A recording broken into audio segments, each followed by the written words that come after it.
Yes. Because one of the things that let me put it on the timer. One of the things that I have been aware of recently is, you know me, I'm all about walking in purpose and fulfilling your destiny, and and when I went to live where I'm living now, one of the things I didn't have was transportation. Right. And I remember the agent saying to me, Paula, I believe you, he said, there's a lot of people who are interested in this space, but I really believe you're the perfect person for this space. Apart from transportation, do you have any other issues? And at that point, it was either I go there or leave. Because me and God had a conversation, And this was before you bought your vehicle that you have now. That was before, right. Because I moved there in, that would have been 2008. Nice. November 2008. So I had no transportation. Didn't really know anybody. I'm not sure how I was going to get around. I had to trust the process. And then the other thing that I noted over the years as well is that when God is getting ready to bless you, He sometimes inconveniences you. Yes. And my inconvenience. Or test. I would say test, but Well, test, inconvenience. I don't think test. Sometimes it's an inconvenience because I wasn't catering to have an earache. That I almost feel like if I got a lead. But I went to the doctor that day, and let me just test this. And as I left the doctor's office to get some medication, I got a medication and I was trying to get back home. And I jumped into this taxi, and I remember the guy was just talking all the time. But in him talking, I learned that he was working in my area. He was going up to Westmore. Right. So I had a conversation with him, and I said, how much is it going to cost for you to take me all the way home? And he told me, and then he said to me, oh, he had a name, he just called me. I'm talking about Nigel's brother. Yeah. So, and that's how I met him. And then I think I called him a couple of times, and then maybe on the third or fourth occasion, he wasn't available, and he sent you. My angel. You heard that? Yes. And let me tell you, one of the things that I appreciate most about connecting with you is I never had to worry about getting to a job. Wow. You were always on time, and you were always, even if you had to be slightly inconvenienced, you always showed up on time.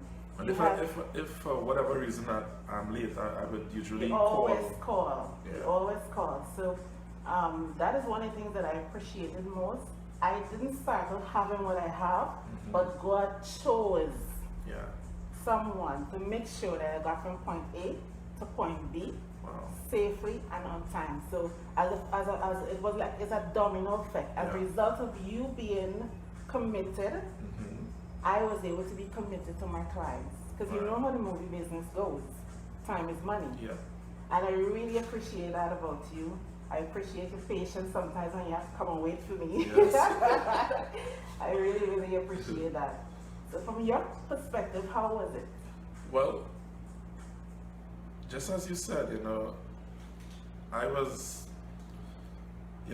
grateful in the sense that look how we connected, and my brother, he couldn't make it one day, and he called me, and I usually ask a lot of questions about his clients because I know so he was like, nah, nice lady man, you will love she, ting, ting, ting, ting, ting, but he always tell me, don't take my clients, But what usually happens is that when he introduced me to a client, I just be me, and for some reason they just end up calling me. So, but it's come across like if I take his client, but that doesn't be the case, Right. So when I met you through my brother, of course, instantly once we start talking, I think that is where the magic happens. Yes, and that time you had to take me all the way to San Souci. We didn't Right. have food. Just fast forward it a little bit. Yes. You had a job to do a wedding in San Souci, right? Mm-hmm. So it's me and you alone in the car. Yes, and a long drive. And I'm a talker. I think people would know that by now. Mm-hmm. But I know when to listen. Right.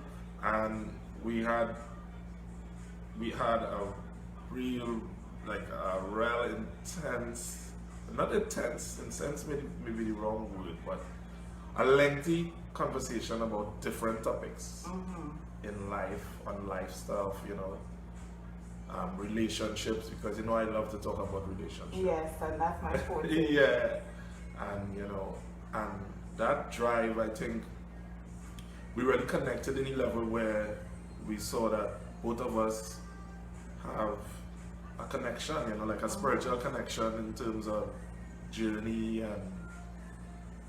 and different things. But I would say after that, and well, obviously you saw a connection too because you start calling me over my brother, right? Yes. He used to call me the little white lady. Yes, that is what he used to call it. Yes, the little white lady. So, but you see, the whole moral of this is communication. Exactly. And you can learn so much from communicating with a perfect stranger. You know, one wouldn't believe how much you can learn from someone who you just meet. Right. And I think I met you in a crucial time in my life where that, you know, relationship wise was a little rocky, you know, studying to maybe next step through marriage, and I must say, you know, a lot of people don't know this, but you really helped me to make some of these decisions, you know, as an experienced person. You never even was married. Huh?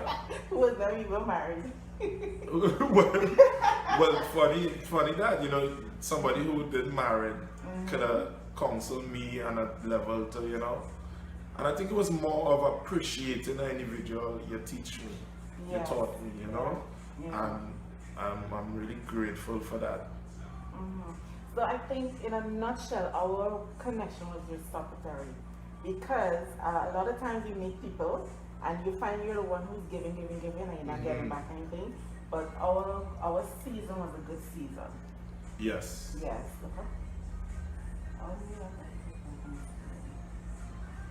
I want you to see how white your eyes are. Hi, Camille. Look into the camera and let them see if you can remember the before, or how eyes was red. Look at how light it is. I have small eyes. I try to open it. Small eyes with nice eyelashes. Ooh, thank you. Yeah. All I hear that I have nice eyelashes. But men always have the best eyelashes, though. I usually get my own on Charlotte Street by the Chinese. I remember, make me remember. You could see them your eyelashes, like if you could simply roll it, you can see Frederick Street, you know. Well, what did you get from me? Because I never really asked you that, you know, from our early communication. Well, definitely taking me to and from my jobs safely and on time. Nice. And then when I think, let me tell you, I don't think I would have shared an experience with anybody else. And when I bought my car finally, wow. And you dropped me to, no, you picked me up at the, because I had a rental I was using for the day. And you drove me, it was raining, pouring rain. And you took me all the way to San Fernando. Yes. And to pick up my car. To get a brand new car. Yes. It was a little bittersweet because, you know. Maybe we weren't going to see each other every day anymore. But I was happy. I was really happy for you because I know how hard you work, and you know, the convenience of having your own vehicle is really a joyous kind of moment. So, and that is also to show that while relationships are not, I believe our relationship is together forever. but we don't necessarily have to be in communication with each other every day. Right, yeah. Because you know that I'm always there for you and your family, and Yeah. I know that you're always there for me. Yes. So, but we had a season, and I believe when the seasons have changed, it's like you have to move on to your next. Yes.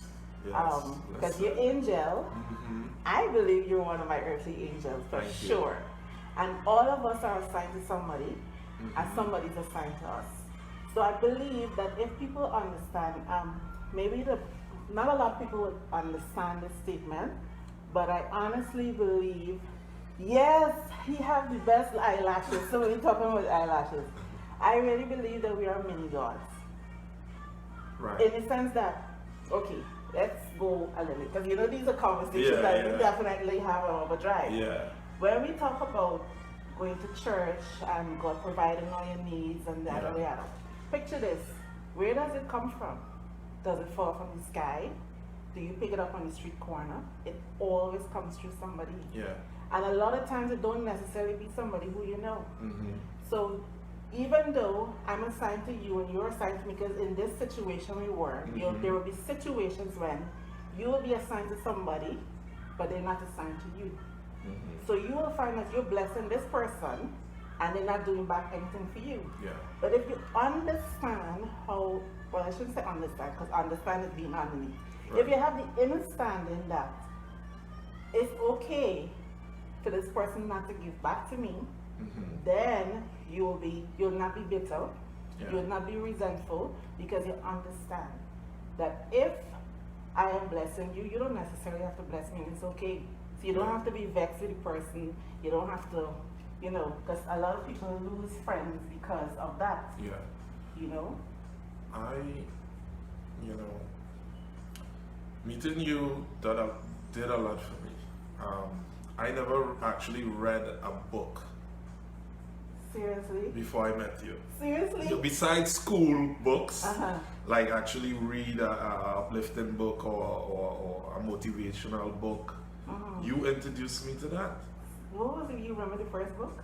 Well, the first book I read was Think Like a Man, Act Like a Woman. Act Like a Man, Think Or Like something like that. I didn't even know. Act Like a Man. Act Like a Man. Think Like a Think Woman. Like a Woman. Yes. And so I'm coming in here because you have a little discoloration that I'm trying to correct. Go ahead. I can't remember the name of the book. And That was it. And I think the other book that I lent you. Wait. Okay. The main reason I read that book is because you told me about it, and I actually wanted to see how much secrets Steve Harvey really gave out. His secrets. Yeah, you know, the man's secret now. And